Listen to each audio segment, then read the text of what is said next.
Welcome to the Smiling Souls Seniors Podcast.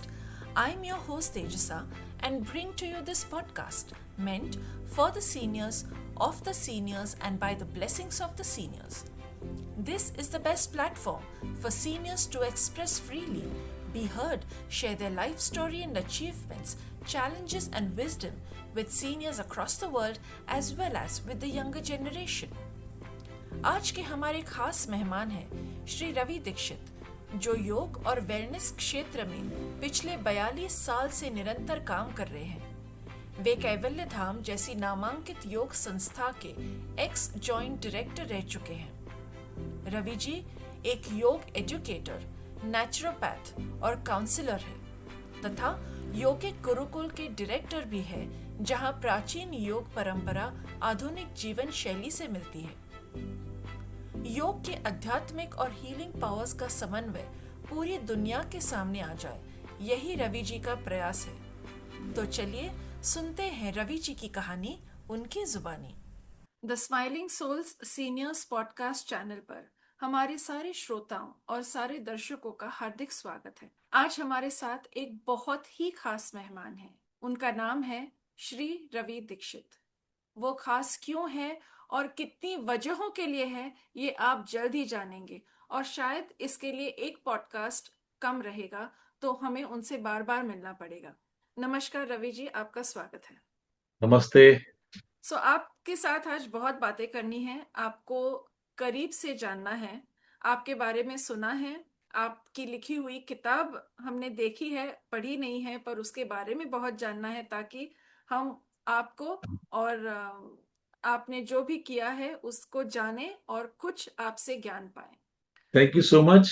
मेरा पहला सवाल आपके लिए ये है कि Ravi Dikshit as a person और Ravi Dikshit as a yoga instructor, yoga guru, yoga coach, ये सफर कैसा रहा और कब से शुरू हुआ? धन्यवाद for your very nice question. ये प्रश्न आपका ऐसा है जो मेरी सारी बातें और मेरे जो जीवन की काफी चीजें हैं जो कवर हो जाएंगी, और मैं बहुत खुश हूँ आपसे जुड़ने के साथ। और ये जो आपका टॉपिक है और आपका जो संस्था का नाम है, बड़े अच्छा है। ये मैं खुद हमेशा कहता हूँ लोगों से, चेहरे पे मुस्कुराहट रखिए, स्माइल रखिए। और आपने वही नाम चूज किया है, पसंद किया है, तो मेरे दिल की बात आपने कह दी है अपने संस्था के नाम से। मैं बहुत खुश हूँ ये जान के। और सभी को स्माइली रहना चाहिए, स्माइलिंग फेस रखना चाहिए, खुश रहना चाहिए। और मन के हारे हार है, मन के जीते जीत है। तो अगर हम मन से हार गए तो फिर कोई हमको जीतने या सेहत या कुछ देने लायक नहीं रहता। तो कभी भी मन से हारिए मत। और वो मन जो हमारा अंदर है वही बाहर होता है, जो बाहर है वही अंदर होता है। सो अंदर का जो मन है वो खुश रखिए, जैसे बाहर का चेहरा, बाहर की जो आप अपनी जो बातें हैं, जो अपने दिल की बातें कहना चाहते हो समाज को, वो चेहरे पे दिखना चाहिए। मैं शुरुआत करता हूँ, मैं क्यों इस लाइन में आया। मैंने ये सेहत का, योग का, नेचुरोपैथी का, काउंसलिंग का एक ऐसा प्रोफेशन क्यों चुना। मैं खुद 18 साल की उम्र तक काफी कुछ हेल्थ के इश्यूज मेरे रहे थे। वो इसलिए रहे थे कि तब मुझे पता नहीं था, ज्ञान नहीं था, खाने पीने का, हेल्थ का ज्यादा अनुभव नहीं था कुछ भी, और ज्ञान उतना नहीं था। तो मैंने काफी कुछ फिजिकल एक्टिविटी करता था, मैं बहुत खेलता था, स्पोर्ट्स में मेरी काफी रुचि थी। सो दिन में आउटडोर, रात को इंडोर, स्कूलिंग तो चालू थी। तो ये सब करते करते मेरे सिस्टम वीक हो गए और मुझे एक अस्थमा जैसा बीमारी शुरुआत हो गई। और ये इतना अजीब था कि मुझे काफी ब्रेक लेना पड़ा पढ़ाई में, और मुझे काफी कुछ नुकसान हुआ सेहत का और मेरी पढ़ाई का। उसके बाद मुझे लगा कि अब ये बड़ा लाइफ मतलब मुश्किल है, कैसे आगे चलेंगे, 18 साल की उम्र है। तो उस समय मुझे किसी ने बताया कि आप लोनावाला जाइए, वहाँ पे आश्रम है, वहाँ रहिए, 1 साल कोर्स करिए और उसमें आपको सब कुछ फायदा हो जाएगा। सो 81 में मैंने पढ़ाई का ब्रेक लिया और मैं लोनावाला जाके 1 साल वहाँ रहा आश्रम में, योग किया, योग का अनुभव किया, सीखा। और उस 1 साल में आप विश्वास करिए, मेरे सारी बीमारी निकल गए। वाह शुरू के 3 महीने में ही मुझे फिजिकली, मेंटली, इमोशनली अच्छा लगा, और 6 महीने तक मुझे कोई बीमारी नहीं हुई। और जब कोर्स खत्म हुआ तो मुझे इतना अच्छा लगा, मैं एक नया इंसान बन चुका था। जैसे बीमारियां थी, गुस्सा था, चिड़चिड़ थी, घमंड था, झगड़ा मारा मारी, सारी जो एक यूथ में जो समाज के लोगों में जो बातें होती हैं होती, मुझ में भी थी वो।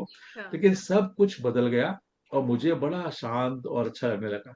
जब इतना अच्छा लगा मुझे, तो मैंने कहा यही लाइन है जो मैं जिंदगी में करना चाहता हूँ। तो बस 81 में मैंने कोर्स किया और अपने आप को बड़ा नया एक नया जीवन या नई एक राह मुझे मिली।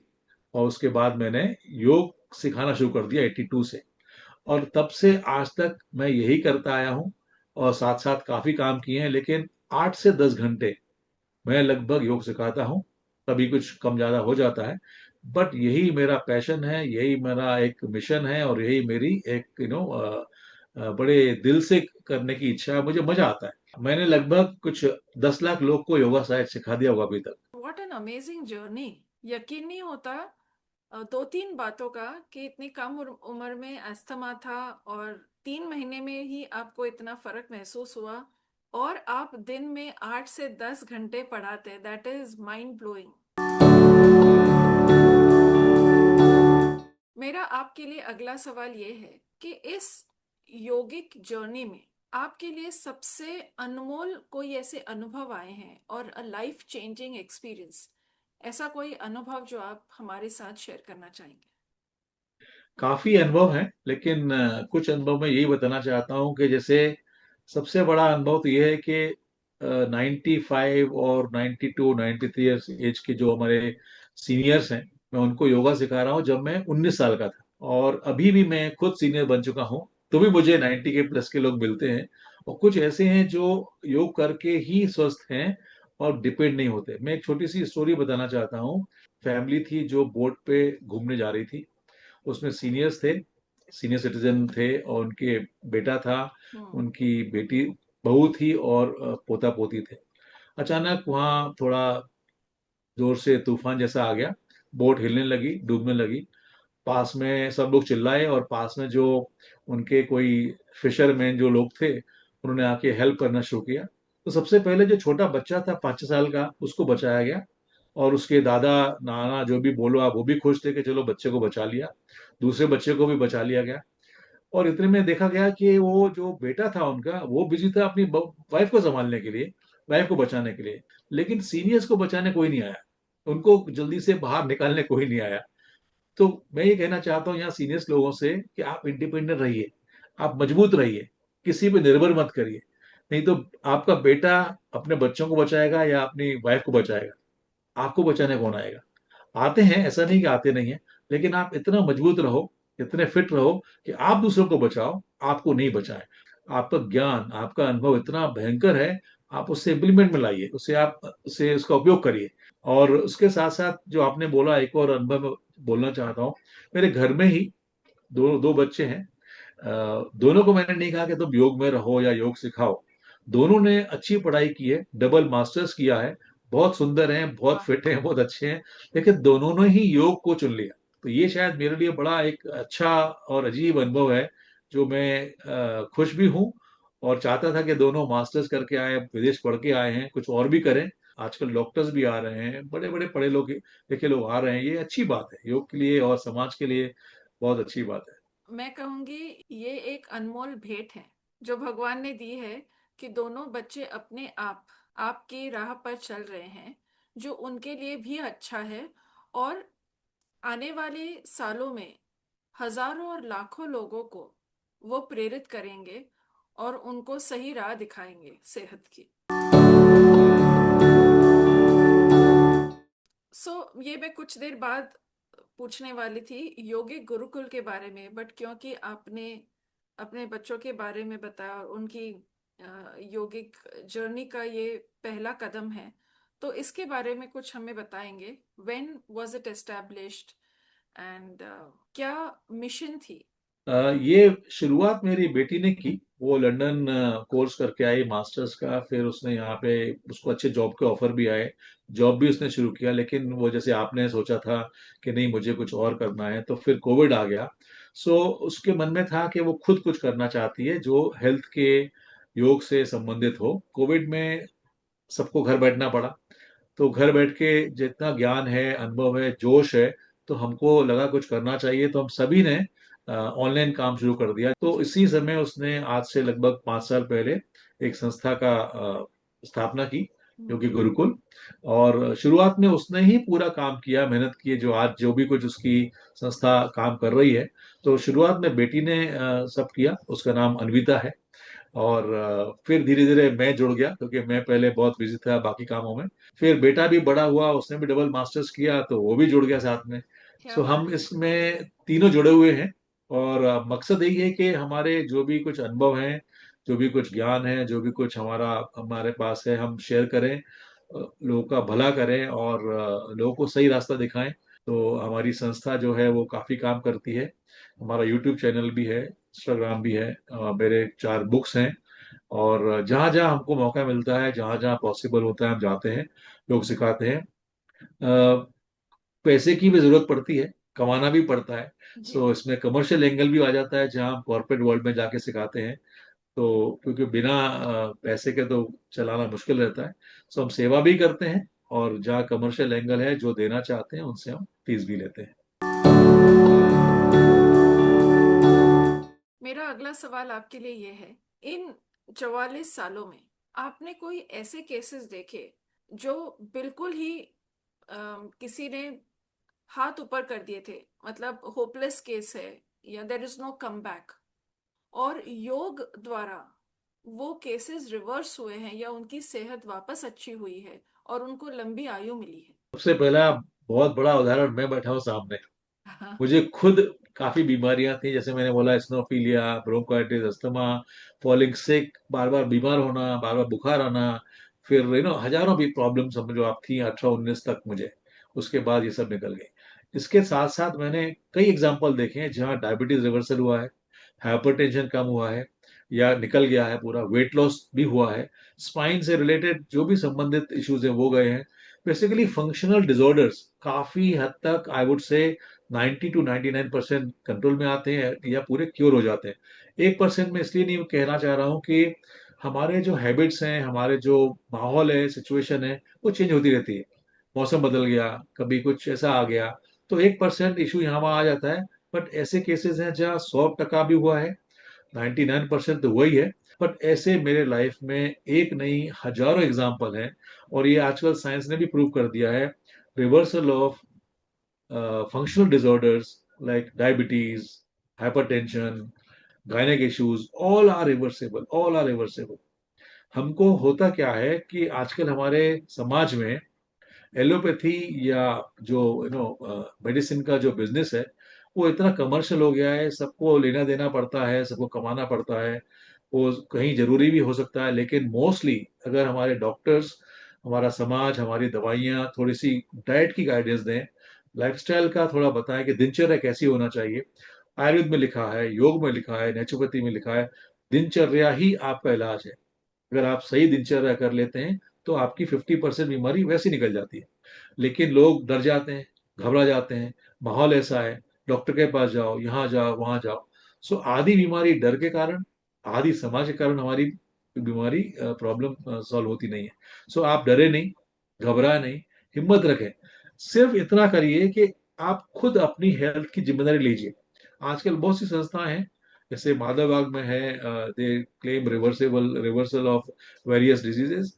कितनी बीमारियां हैं जो रिवर्स हुई हैं, मैंने खुद देखा है और अनुभव किया है, घर में, बाहर, दोस्तों में, स्टूडेंट्स में। मैं नाम नहीं लेना चाहता हूँ, लेकिन 9 से लेके 90, ये उम्र के बीच में मैंने देखा है कईयों को फायदा हुआ है।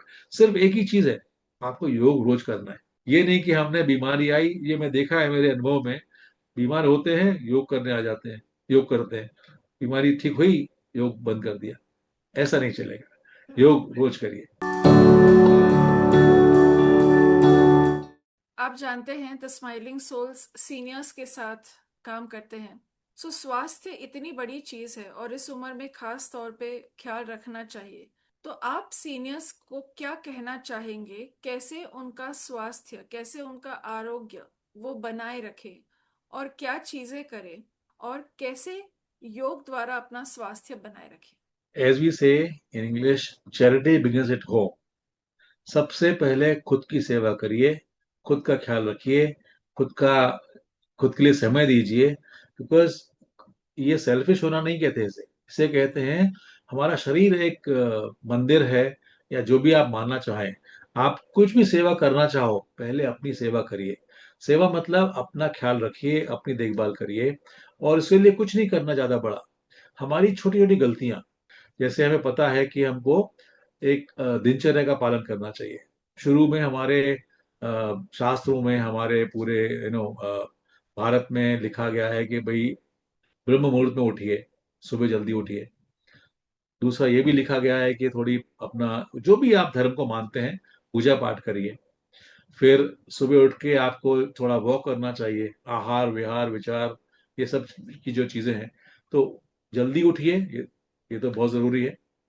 फिर वॉक करो, योग करो, जो भी है वो जरूरी है। और साथ ही साथ आपके जो प्रेयर्स हैं, आपका जो भी कुछ जिसमें आपका इंटरेस्ट है, वो जरूर होना चाहिए। तो दिनचर्या पे ध्यान दीजिए। सी एज वी नो, जैसे हमारा टाइम टेबल होता है बॉडी के साथ, हर चीज का होता है। हमें सुबह उठ के भूख लगना, मतलब बॉडी जो अंदर की जो क्लॉक है, घड़ी है, वो आपको कहती है कि नाश्ता करिए। लंच के टाइम में हमें भूख लगती है, तो वो कहती है आप खाना खाइए। शाम को भी भूख लगती है। ऐसे ही हमें नींद आती है टाइम पे, 9 10 11 बजे नींद जरूर आती है, लेकिन हम टाल देते हैं। मोबाइल देख रहे हैं, कुछ गप्पे कर रहे हैं, टीवी देख रहे हैं। ये मत बिल्कुल। करिए। शरीर को इज्जत दीजिए, उसको रिस्पेक्ट करिए, और उसकी जो भाषा है, उसकी जो लैंग्वेज है, उसका जो कहना है सुनिए। सिंपल सा कहता है हमेशा शरीर आपको। हम जैसे आधा एक घंटा बैठे तो लगता है अरे कुछ दुख रहा है, उठो चलो। तो सुनिए शरीर को, उठिए चलिए। तो ये आपको, आपकी जो बॉडी है, उसकी एक घड़ी है, उसका इज्जत करना, रिस्पेक्ट करना और फॉलो करना। So respect your body clock decide the clock which we follow anyway. सबसे बड़ी चीज है, the minute you follow this, you are 50% fine. दिनचर्या कोशिश करके ऐसी करिए जो हम बच्चों को सिखाते थे ना। हमारे बच्चों को बोलते जल्दी उठो, ब्रश करो, नहाओ, फिर वॉक करो, फिर योगा करो, फिर स्कूल जाओ, फिर जिम जाओ, ये करो। जी। हम बच्चों को बोलते हैं, दुनिया को बोलते हैं, राइट? खुद भी तो करना चाहिए। So be a wonderful ideal example for your family and friends. और कभी घबराइए मत, ये सिर्फ विचारों का खेल है। अगर मेरे मन में विचार आया नेगेटिव, तो मैं डर जाऊंगा, घबरा जाऊंगा, यहाँ कुछ गड़बड़ हो जाएगी अंदर मुझे। अगर वही विचार मेरे पॉजिटिव हैं, आशावादी हैं, तो यहाँ कुछ नहीं होगा। Because what is here happens down in the stomach and the whole body. So आपको सिर्फ ये करना है कि मैं चिंता ना करूं, नेगेटिव विचार नहीं लाऊं, और दिनचर्या अच्छी रखूं। अभी अगर आप रिटायर्ड हैं, दोपहर को आराम करिए, कोई प्रॉब्लम नहीं है। आपको चाहिए तो शाम को वॉक करिए, वो भी चलेगा, सुबह नहीं कर पाते तो आप। लेकिन दिन में 2 बार, एक बार वॉक, एक बार योग जरूर करना। दोपहर को रेस्ट ले सकते हो, कोई प्रॉब्लम नहीं है। योग में, आयुर्वेद में लिखा हुआ है, खाने के बाद करिए शतपावली, 100 कदम चलना या 10 मिनट चलना। उसके बाद वामकुक्षी, मतलब आप लेफ्ट साइड लेटिए फॉर 36 ब्रेथ और 5 10 minutes. Then come to the right side, half 18 breaths और उसका आधा समय। उसके बाद फिर लेफ्ट साइड लेटिए, उसका आधा, मतलब कुछ 9 और 8 सांस लेना, और फिर वापस सीधे लेट जाइए या उठ जाइए। तो ये पूरी प्रोसेस में आपको लगेगा कुछ 15 मिनट। शतपावली किया, फिर वामकुक्षी किया, ये 10 15 मिनट में हो जाता है। And that will make you fresh. आपका डाइजेशन, एसिडिटी, गैसेस कुछ नहीं होगा, सब आराम से निकल जाएगा। उसके साइंटिफिक रीजंस हैं जो मैं अभी बता शॉर्ट में बोल देता हूँ। आप जब लेफ्ट साइड लेटते हैं तो आपका हार्ट और स्टमक पास में है, तो हार्ट को प्रेशर नहीं आता है ब्लड फ्लो के लिए, ब्लड को पंप करने के लिए। आपका स्टमक भी लेफ्ट साइड में है, तो आप जब लेफ्ट साइड लेटते हैं तो एसिड और जो भी हैवी चीज है वो नीचे आती है, और ऊपर का जो एरिया है आपका, वहाँ एयर निकलने के लिए, एसिड और सब मिक्स होने के लिए जगह रहती है। तो पेट पूरा भरा नहीं रहता है। जैसे हम चटनी बनाते हैं, मसाले बनाते हैं, तो पूरा मिक्सर भरते नहीं है, थोड़ा सा जगह रखते हैं ना। तो जगह रखिए, और वो जगह वहां बन जाती है जब हम लेफ्ट साइड लेटते हैं। फिर राइट आते हैं तो वो खाना धीरे से नीचे जाना शुरू हो जाता है हमारे इंटेस्टाइन में, और वो प्रोसेस पूरी रिवर्स होती है। It's like getting everything into mixed. Then again you go back to the left side. So वापस वो पेट को आराम मिलता है, पेट रिलैक्स होता है, एसिडिटी, गैसेस सब क्लियर हो जाती हैं, और धीरे धीरे खाना नीचे हजम हो जाता है। सो ये हुआ हमारा लेटने का तरीका। आप सो सकते हैं कैसे भी, लेकिन ideally sleep on your left side. लेकिन बैलेंस करना जरूरी है, तो जब तक आपकी नींद लगती नहीं है, आप ये लेफ्ट राइट का रिचुअल करिए। एक बार सो गए तो फिर सो गए, जो बॉडी करेगी वैसा करेगी, फिर चिंता की बात ही नहीं है। So correct. ये आप लोग को करना जरूरी है। Those who do yoga they can do vajrasana, जिसे पता है वो कर सकते हैं, नहीं तो हम कभी क्लास में सिखाएंगे। So ideally what I do, मैं हमेशा खाने के बाद, हमारा पूरा फैमिली करता है, हमारा ये रिचुअल है, हम सब खाने के बाद वज्रासन में बैठ जाते हैं, जहां भी होते हैं, या तो साथ में या अलग अलग। then we do bit of walking here and there, and then we do this left right straight। और मैं 60 प्लस हूँ, मुझे लगता है कि मैं 16 साल का हूँ, और वही जोश है, लवली। वही वही दिल में इच्छाएं हैं, और दिमाग में इच्छाएं, और शरीर में भी। सो इन शॉर्ट, बॉडी क्लब को रेस्पेक्ट करिए, इज्जत दीजिए अपने दिनचर्या को, अपने बॉडी की जो घड़ी है उसको, और खुश रहिए, खुशी बांटिए। अगर आप खुश रहना चाहते हैं तो खुशी बांटिए, अपने आप खुशी मिल जाती है। Smile like this name, smiling souls. Please do that and follow that. मेरे आखिरी दो सवाल है। आपने जो 4 बुक्स लिखी है उनके नाम जरूर बताइए, और हम सीनियर्स को भी कहेंगे कि वो पढ़े। एक बुक तो यही सी नाम पे है, योगा फॉर सीनियर्स। दूसरा ओके। है योगा एज थेरेपी। तीसरा है, उसके 2 पार्ट्स हैं, योगा होराइजन। ये 3 बुक्स हैं और एक के 2 पार्ट हैं, तो दैट मीन्स द टोटल 4।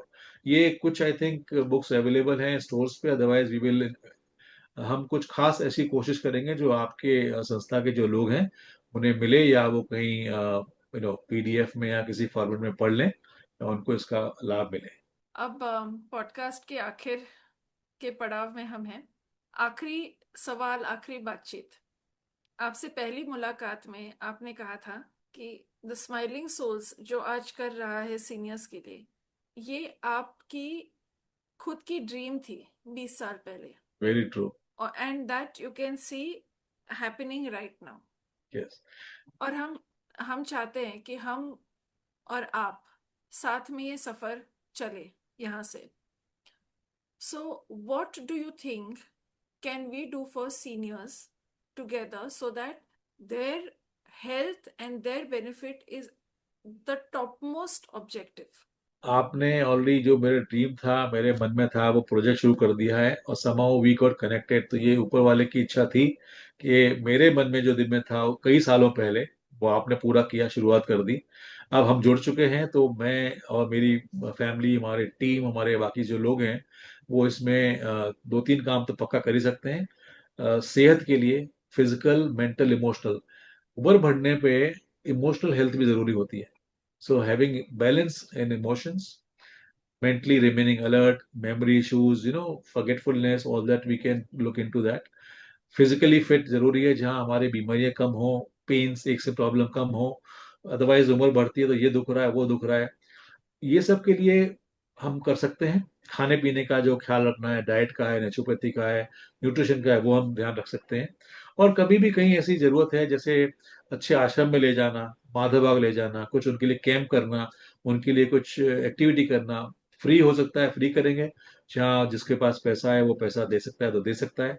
और एनीथिंग जो आप चाहें, हम तैयार हैं जुड़ने के लिए और पूरी सेवा करने के लिए। मुझे बहुत अच्छा लगेगा।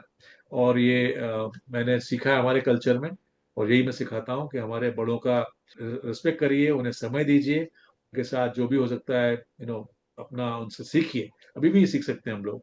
कुछ करना तो एक अलग बात है, सेवा करना तो जरूरी है, बट उसमें भी सीखने को मिलता है आपको।